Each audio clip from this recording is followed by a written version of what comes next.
야권 단일화 문제가 대선 전국을 흔들고 있습니다. 어제 안철수 국민의당 후보가 야권 단일화 결렬을 선언했는데요.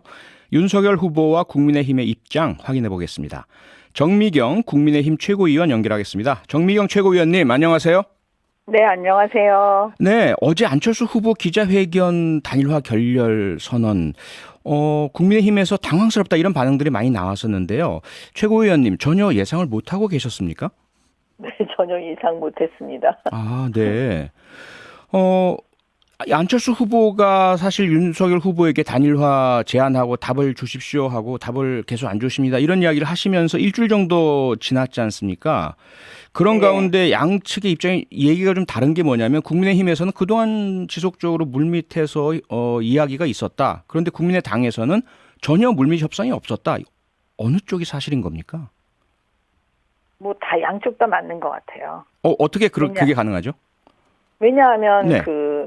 각자 입장에서 생각을 하면 다 맞는 얘기일 수도 있고 뭐 그렇게 볼 수 있죠. 아, 제가 볼 네. 때는 네네. 네, 이게 이제 신뢰관계가 먼저 회복이 돼야 될 것 같은데, 네. 네, 그게 안 되어 있는 상황에서 하다 보니까 그런 게 아닌가라고 생각을 추측하는 겁니다. 아, 그 말씀은 뭔가 하여간 그 양측의 인사들 간의 대화들은 있었는데 국민의힘에서는 그것을 물밑 협상이라고 인식을 하고 있었고 국민의당에서는 그건 사적인 대화였지 않은 사람끼리의 당과 당 간의 물밑 협상이 아니었다고 본다. 이런 인식의 차이가 있었단 말씀인가요? 네, 네, 그런 것 같아요. 제가 보니까. 네. 그러면 네. 정미경 위원님께서 강조하신 신뢰라는 부분의 핵심 어떤 부분이 신뢰를 제대로 형성하지 못하게 했을까요?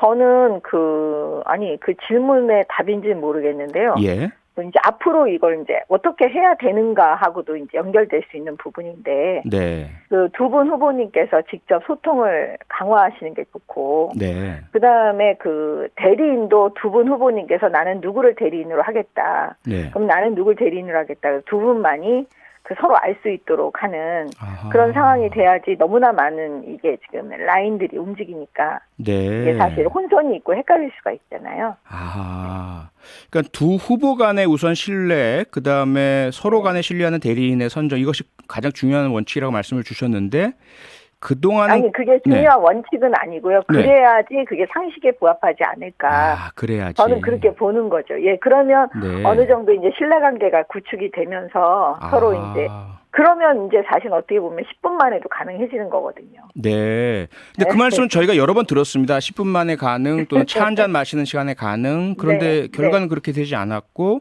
특히 이제 안철수 후보가 기자회견을 하시기 전에 윤석열 후보는 전화를 하셨다고 하시고 안철수 후보는 또 문자 답을 하셨다고 하셨는데 뭐 좀 이렇게 서로 말씀이 안 맞는 것 같기도 하고요. 이런 부분들이 신뢰 형성에 상당히 좀 어려움을 주는 거 아닙니까? 아니 그러니까 직접 소통을 그때 처음 하신 것 같아요. 지금 보니까. 예. 네. 그러다 보니까 제가 말씀드렸잖아요. 두 분께서 그런 직접 소통을 더 많이 늘리시고 이제 그걸 주도적으로 하셨어야 되는데 네. 그렇게 안 하다 보니까 이런 여러 가지 오해가 있었던 것이 아닌가. 그러니까 저는 다시 할 수 있다. 새롭게. 늘 시행착오는 있을 수 있으니까요. 네.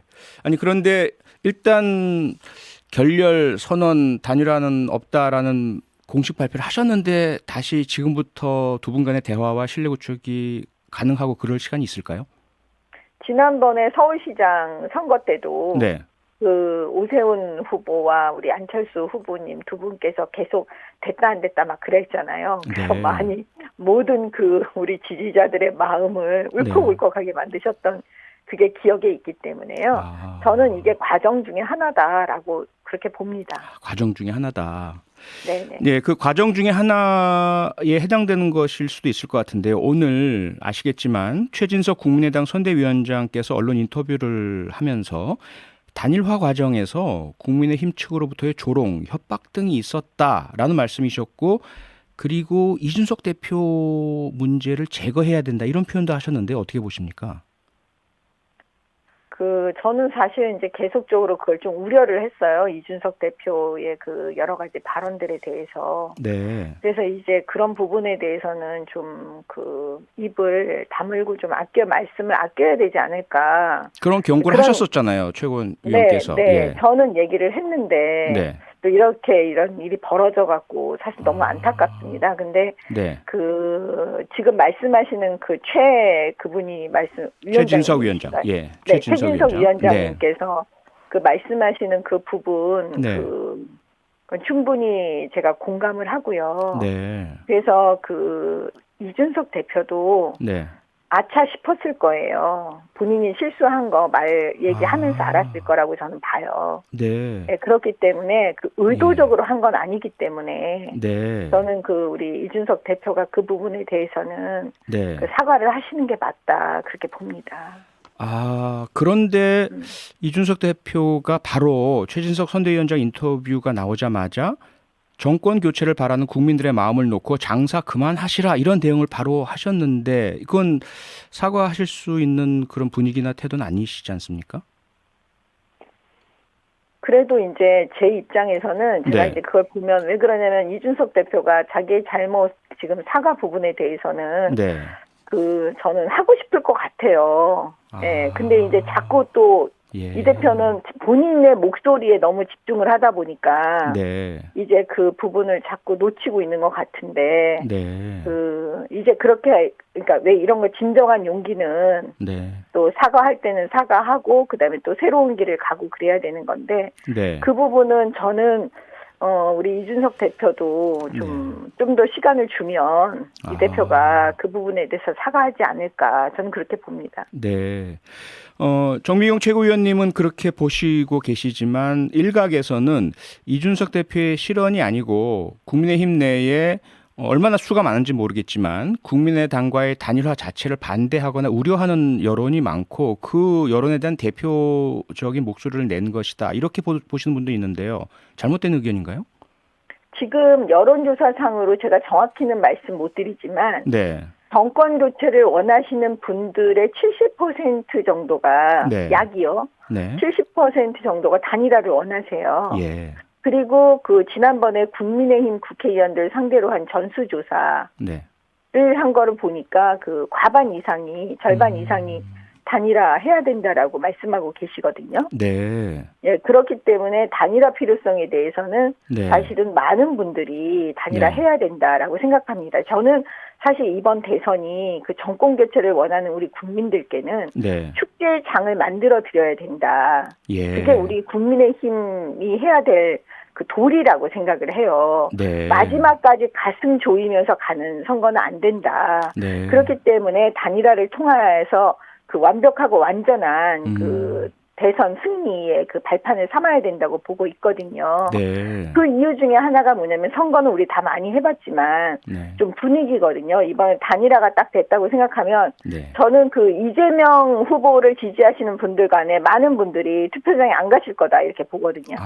단일화가 되는 그렇기 순간. 때문에 네. 그렇죠. 왜 졌다 이렇게 완벽하게 졌다 우리는. 분위기가 넘어왔다 완전히. 그렇죠. 네네. 왜냐하면 우리 줄다리기 하다가 그런 느낌이 있거든요. 네네. 한쪽에서 확 끌어당겼을 때 이제 반대편에 있는 분들은 이건 이제 저쪽이 이기는구나 그러면 네. 자기 스스로 힘이 자기도 모르는 순간에 힘이 이렇게 약해지거든요. 네. 그래서 제가 볼 때는 예. 우리 국민들께 화답하는 정권 교체를 원하시는 국민들께 네. 화답하는 정치를 해야 된다고 봐요. 그래서 단일화는 꼭 필요하다. 저는 이렇게 봅니다. 그리고 또 하나는 뭐냐면 네. 지금 민주당이 180석이잖아요. 170석 좀 넘죠? 예. 네. 그러니까 거의 180석에 가까운 지금 어마무시한 의석수를 갖고 있기 때문에 정권 교체 이후에도 우리는 걱정을 안 할 수가 없는 거예요. 그렇기 때문에 이번에 압도적인 승리를 우리는 원하기 때문에 단일화는 필수다라고 이렇게 말씀드리는 겁니다. 정미영 최고위원님의 분석이 반대쪽으로도 똑같을까요? 예를 들자면 안철수 후보와 민주당이 만약에 단일화를 한다면 확 저쪽으로 넘어갔네라는 분위기? 그런 것들 때문에 지금 민주당에서 계속 안철수 후보에게 손을 내미는 건가요? 아니죠. 아닙니까? 거기는 틀리죠. 왜냐하면 우리 정권 교체를 원하는 비율이 굉장히 높잖아요.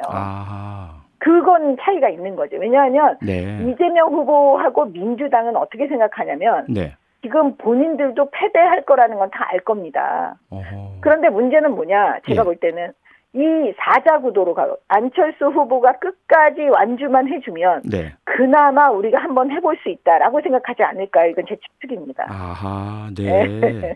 정권 교체라는 그런 변수가 있기 때문에 전혀 다르다 이런 말씀이신데요. 지금 들으시면서 5718번님께서 문자로 주셨습니다. 의견을. 기자회견까지 했는데 다시 단일화 너무 멀리 강을 건넌 듯 합니다. 라는 의견들이 있는데 어떻게 생각하세요?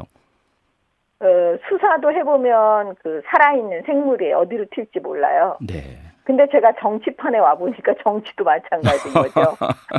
네. 이것도 살아있는 생물이기 때문에 예. 진짜 내일 일을 몰라요. 내일 무슨 일이 일어날지. 네네. 그렇기 때문에 저는 이거는 그냥 하나의 과정이다. 왜냐하면 예. 그 역사의 도도한 흐름을 네. 막을 수는 없거든요. 어떤 한두 사람의 힘으로. 네. 저는 그 우리 안철수 후보도 예. 결국에는 이 국민의 이 정권 교체의 그 열망을 아시기 때문에 네. 거기에 화답해 주실 거라고 봐요. 아, 일단 그러면 투표용지 인쇄 전에는 그러한 화답이 있어야 될 것 같은데요. 그러자면 결국 윤석열 후보만이 어떻게 만들어낼 수 있는 방법 아니겠습니까? 그렇죠. 어떤 역할 노릇, 어떤 그 노력 지금 하고 계신가요? 혹은 계획을 하고 계신가요? 그거는 처음부터 노력을 하셨을 거고요. 우리 네. 윤석열 후보께서. 네. 결국에는 제가 그 화답하는 정치를 하실 거라고 보거든요. 예. 예. 그러니까 이제 역시 저는 또 이제 나중에 우리가 왜 지나고 나면 알잖아요. 그때는 모르지만, 그 순간은 네. 모르지만, 예. 지나고 나면 그때 그러셨구나. 우리 윤석열 후보가 이렇게 하셨구나. 이렇게 아마 알게 되는 그 순간이 오겠죠. 네네. 그리고 뭐 수사 얘기를 꺼내셨으니까 정미경 최고위원님 검사 출신이시고요. 지금 뭐 선거 앞두고 대장동 논란 양측의 공방이 뜨겁습니다. 민주당에서 김만배 씨가 윤석열 후보를 언급한 녹취록 내용을 공개하면서 역공을 펼치고 있습니다. 윤 후보와 김만배 씨 관계가 깊은 관계다 알려진 것보다 어떤 입장이십니까? 저는 그거 딱 듣고 무슨 생각이 들었냐면 네. 과연 그 녹취를 한 그 시점은 언제였을까? 가 궁금해지는 거예요. 네. 그다음에 이 녹취록은 지금 갑자기 나온 건데 이거는 과연 누가 만들었을까? 생각을 해보니까 이거는 김만배 측에서 만들지 않았겠습니까? 네. 예, 그러면 예. 그걸 과연 무슨 의도로 만들었을까? 언제 만들었을까? 이걸 지금 전혀 모르고 있는 거예요. 그냥 민주당에서 계속 얘기만 하고 있죠. 이거 또 하나의 네. 생태탕이 될 수 있다라고 보는 거죠. 그 위원님께서 의심하시는 시점은 최근으로 보시는 겁니까? 최근으로 볼 수도 있는 거죠. 왜냐하면 예. 누가 마치 오늘의 요 시점에 이걸 사용할 의도로 만든 것 같이 너무 의도적이잖아요. 뭐 윤석열 후보가 네. 뭐 본인에게 어떻게 말했다 이런 거 너무 의도적이기 때문에 저는 믿지 않습니다, 사실. 네, 그것만 봐도 네. 믿어지지가 않는 거예요. 이건 네. 가짜의 가능성이 되게 높다 이런 생각이 듭니다. 네, 나중에 다 진실은 밝혀지겠죠? 그럼요. 네, 오늘 말씀은 여기까지 듣겠습니다. 고맙습니다. 옆집 안 해요, 옆집? 네, 지금 시간이 다 됐습니다. 왜 맨날 MBC는 옆집을 안 해요? 아니요, 예, 안 하려는 건 아니고요. 그러면 옆집 얘기 다음번에 꼭 여쭤볼게요. 네, 꼭 주시세요. 알겠습니다. 고맙습니다. 네, 고맙습니다. 네, 지금까지 정미경 국민의힘 최고위원이었습니다. 평일 저녁 6시 5분에 여러분을 찾아갑니다. MBC 라디오 표창원의 뉴스 하이킥.